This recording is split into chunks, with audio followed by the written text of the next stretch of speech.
Hello everyone, welcome back to my YouTube channel. My name is Daniel, and today in this video we'll be covering my round 1 game in the Toronto Closed Championships. This happened around a week ago, and how the Closed Championship works is pretty much I will play one game every week until basically, and the whole tournament is now 9 rounds, so the tournament ends around in November. I believe there are 2 weeks in the middle where there are no games. But anyways, this is my round 1 game. I was playing white against an opponent who was 1900 CFC rating, and let's take a look at what happened. So I open with d4, knight f6, c4, and we go into a Queen's Gambit declined, c6, and this goes into the Cambridge Spring variations with Queen a4, with Queen a5. Idea is that usually there are some threats against this bishop here on g5 once the pawn tension here in the center is clarified, and if this knight has to move in order to help defend with any pin potential with this knight on c3. So here I play bishop h4, which is not a good move at all. In fact, it is a mistake in my opinion. The correct move here is to play knight to d2, and after d captures on c4, opening up this discovery, bishop captures knight, knight takes knight, and after knight captures on c4 attacking the queen, white has a small edge here because of the sort of more active pieces. White has both of these two knights out. One's attacking the queen. The queen has to go back. White can develop another piece and then get castled really quickly, while black has this bishop that's stuck behind a pawn. This diagonal also has pawns here, and this bishop can get out, but it's going to take a lot more moves to get castled. So here bishop h4 to get out of this attack potential. Bishop b4 was played. Here I play queen b3, knight to e4, putting even more pressure here. Rook to c1, knight b6, and here I play knight to d2, which actually isn't a good move. Here the idea for black is to play knight a4 to put even more pressure on this knight. The correct move here is a3, or even bishop d3 is possible. Bishop d3 I consider.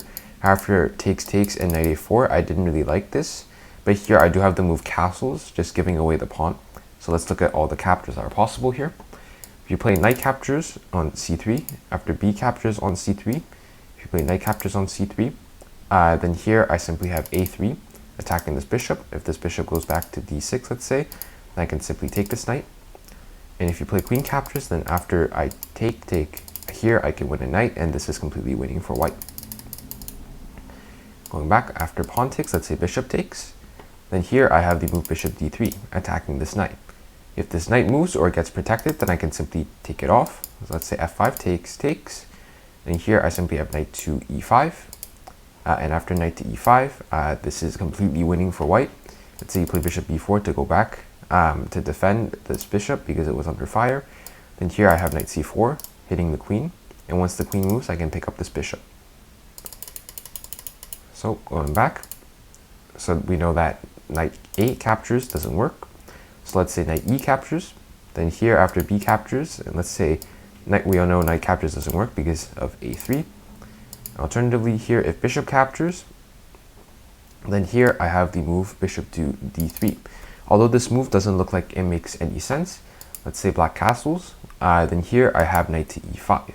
I'm rotating my pieces in order to get to some sort of aggressive posts here, and I'm overlooking sort of the kingside situation here. I'm also a lot more developed, and these pieces are all, honestly speaking, very tied down.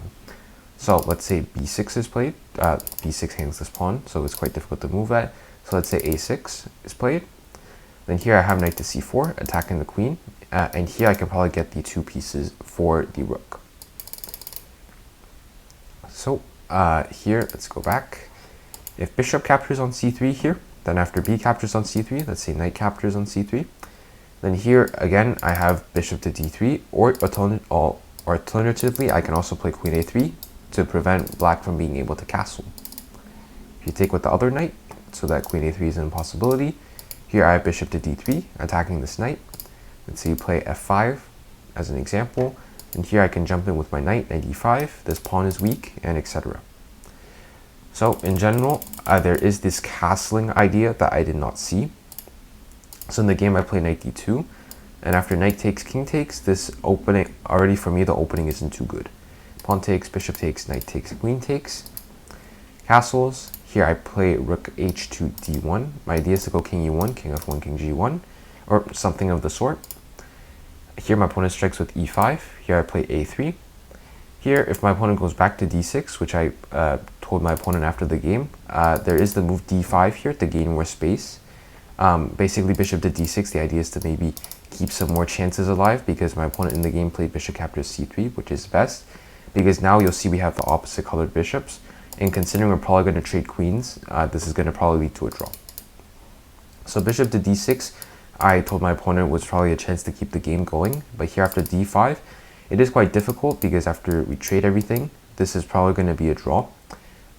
Even though there is the other bishop and the other knight, in general, I think that with the opposite colored bishops, and also my pieces are more active, my opponent would probably not go for this. So here, a3, takes, queen d5, pinning, attacking this pawn over here. I play f3, takes, and here we trade off the queens. And at this point, we can speed through. It's going to be a draw. We ended up trading off the rooks, and at this point, it was just a pretty simple draw. I put my pawns on dark squares, he put his on light squares, and we simply repeated moves at some point. And at this point, we agreed to a draw. So in general, honestly speaking, not a bad game. A draw is relatively okay. I'm actually quite happy with the draw, even though it is against the 1900, who for me is a little bit under my what I believe to be my actual strength, because but however, this draw is still okay, because right before this, for 2 days before this, so basically this game happened Monday night. So Monday I had school, and secondly, on Saturday and Sunday, I had also just played a 2-day tournament against really high-rated players.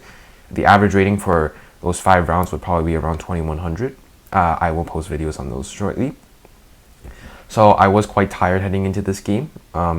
So a draw in the first round is still okay. I checked my section, a couple more games also had draws, so I'm still in the running to maybe get some sort of placement.